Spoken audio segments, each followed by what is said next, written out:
Sharia-compliant business valuation. Explained in today's video, we will go over Sharia-compliant valuations. If you are raising capital globally, you may hear investors mention Sharia compliance. This is especially common when working with investors from regions such as the Middle East, including the United Arab Emirates, Saudi Arabia, Qatar, Kuwait, and Bahrain, as well as parts of Southeast Asia like Malaysia and Indonesia. Many investors in these regions follow Islamic finance principles, which means their investments must comply with specific ethical and financial guidelines. But an important question often comes up. Can a business valuation itself be Sharia compliant? And if so, what does that actually mean? In this video, we will explain what Sharia compliant finance is, why valuation still matters in Islamic finance, and how businesses can position themselves if they want to work with Sharia compliant investors.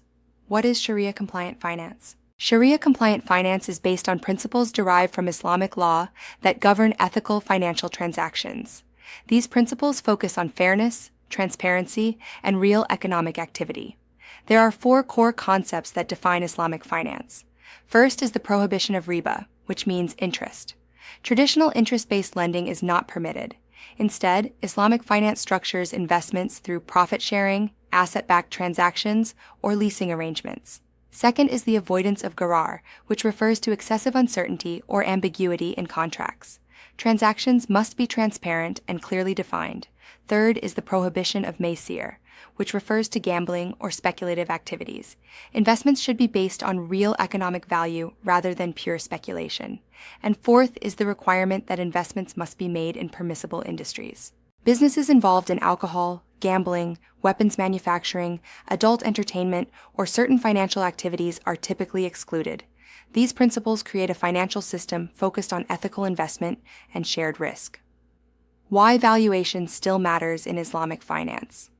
Even though Islamic finance avoids interest-based structures, investors still need to determine the value of a business. Valuation remains essential for several reasons.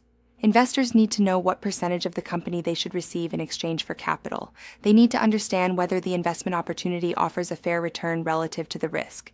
And they need a framework for negotiating ownership, profit sharing, and exit scenarios. So while the financial structures may differ, the need to determine what a company is worth remains the same. Valuation provides that foundation.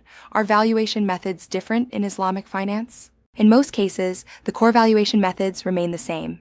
Investors still analyze businesses using established financial frameworks. These often include revenue multiples, EBITDA multiples, discounted cash flow analysis, and comparable transactions. However, there are important differences in how the inputs to these models are evaluated. For example, the projected cash flows used in valuation must come from permissible economic activities. If a significant portion of revenue comes from non-compliant activities, the investment may not be allowed under Sharia guidelines. Additionally, businesses with excessive interest-bearing debt may face restrictions. Islamic investors often apply financial ratio screens to ensure the company's balance sheet is aligned with Sharia principles. So while the mathematical models may remain familiar, the screening and ethical review process adds another layer to the valuation assessment: Sharia screening and compliance. Before making an investment, Sharia-compliant investors typically review several factors. They examine the company's industry and business activities to ensure they fall within permissible sectors. They review financial statements to assess the level of interest-based debt and interest income. And they evaluate whether the business model relies on speculative practices or unclear contractual structures. In many cases, companies working with Islamic finance institutions will also obtain guidance from a Sharia advisory board. These boards consist of scholars who review financial structures and confirm whether an investment complies with Islamic principles. This process ensures that both the investment structure and the underlying business activity align with Sharia guidelines. Global investors and Sharia-compliant capital Islamic finance is not limited to one region. Today, it represents a financial industry worth several $1 trillion globally. Major Islamic finance hubs include the United Arab Emirates, Saudi Arabia, Qatar, Malaysia, Indonesia, as well as parts of Europe, including France, Germany, and United Kingdom. Many institutional investors in these markets actively look for businesses that align with Sharia-compliant investment frameworks.